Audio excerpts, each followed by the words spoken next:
नमस्कार, मी वेदांत पांडे. नमस्कार, मी मुक्ता लोणकर. तुम्ही पाहत आहात सिप्टेंबर मीडिया.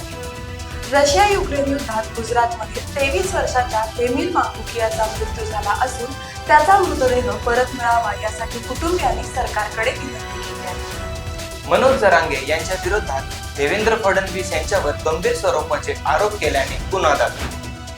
थायलंड येथील जागतिक पॅरा बॅडमिंटन स्पर्धेत प्रमोद भगत याने सुवर्ण पदक मिळवून ऐतिहासिक कामगिरी केली. हे त्याचे सलग तिसरे सुवर्ण पदक आहे.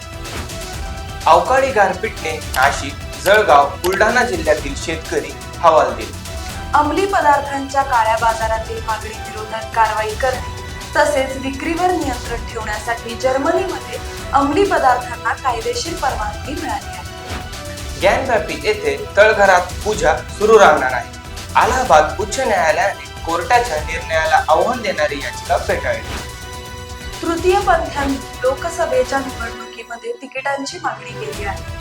ट्रान्स शक्ती म्हणून ओळख मिळावी अशी देखील मागणी केली आहे. सिंह आणि सिंहीण जोडीचे अकबर आणि सीता असे नाव ठेवणाऱ्या अधिकाऱ्याचे निलंबन. मराठा आंदोलनाला आता हिंसक वळण. जालन्यात आंदोलकांनी राज्य परिवहन मंडळाची बस पेटवली. गगनयान मिशनाला वेग. अवकाशात जाणाऱ्या अंतराळवीरांची निवड झाली असल्याची माहिती.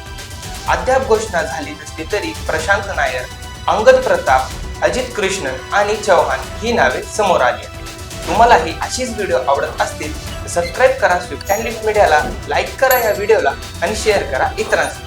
थँक्यू.